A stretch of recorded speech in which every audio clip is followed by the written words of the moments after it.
ಮಹಾತ್ಮ ಗಾಂಧಿ ರಾಷ್ಟ್ರೀಯ ಗ್ರಾಮೀಣ ಕಾರ್ಯಕ್ರಮ ಹಾಗೂ 14 ಮತ್ತು 15ನೇ ಹಣಕಾಸು ಯೋಜನೆಗೆ ಸಂಬಂಧಪಟ್ಟಂತೆ 2024 ಸಾಲಿನಲ್ಲಿ ಏನು ಅನುಷ್ಠಾನಗೊಂಡಿರ್ತಕ್ಕಂಥ ಕಾಮಗಾರಿಗಳನ್ನು ನಾವು ಈ ಒಂದು ಸಾಮಾಜಿಕ ಪರಿಶೀಲನೆಗೆ ತೆಗೆದುಕೊಳ್ತೀವಿ. ಇದರಲ್ಲಿ 1/4/2020 ಮುಖ್ಯವಾಗಿ ಈ ಒಂದು ಸಾಮಾಜಿಕ ಪರಿಶೀಲನೆಗೆ 1/4/2023ರಿಂದ ಟೋಟಲಿ 140 ಕಾಮಗಾರಿಗಳು ಈ ಒಂದು ಗ್ರಾಮ ಪಂಚಾಯತ್ ವ್ಯಾಪ್ತಿಯಲ್ಲಿ ಆಗಿರತಕ್ಕಂಥದ್ದು. ಇದರಲ್ಲಿ ಸಮುದಾಯ ಕಾಮಗಾರಿಗಳು 38 ಕಾಮಗಾರಿಗಳು ಸಮುದಾಯ ಕಾಮಗಾರಿಗಳಾಗಿರ್ತಕ್ಕಂಥದ್ದು. ವೈಯಕ್ತಿಕ ಕಾಮಗಾರಿಗಳು 97 ಆಗಿರ್ತಕ್ಕಂಥದ್ದು.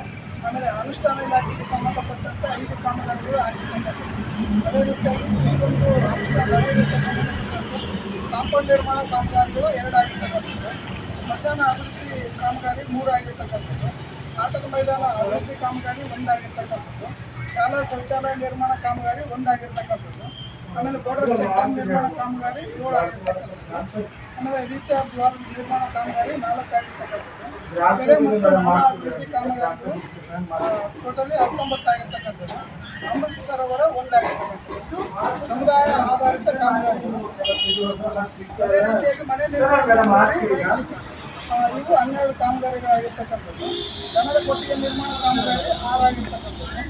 ಪೊಲೀಸ್ ಹೆದ್ದು ನಿರ್ಮಾಣ ಕಾಮಗಾರಿ ವೈಯಕ್ತಿಕ ಬದು ನಿರ್ಮಾಣ ಕಾಮಗಾರಿ 75 ಆಗಿರ್ತಕ್ಕಂಥದ್ದು. ಅಂದರೆ 1/4/2023ರಿಂದ 31/3/2024 ಏನಾಗಿದೆಯಲ್ಲ ಅನುಷ್ಠಾನಗೊಂಡಿರುವ ಕಾಮಗಾರಿ ಅನುಷ್ಠಾನ ಆಗಿದೆ ಅಂತ ನೆಕ್ಸ್ಟ್ ನಮ್ಮ ಸಂಪನ್ಮೂಲ ಆಗ್ತಿರ್ತದೆ. ಅದೇ ರೀತಿಯಾಗಿ ಇದರಲ್ಲಿ ಸಂಕುಶಲ ಕೂಲಿ ವೆಚ್ಚ 1,35,30,30,587 ರೂಪಾಯಿ ಕೂಲಿ ವೆಚ್ಚ ಆಗಿರ್ತಕ್ಕಂಥದ್ದು. ಸಾಮಗ್ರಿ ವೆಚ್ಚ ಬಂದ್ಬಿಟ್ಟು 17 ಲಕ್ಷ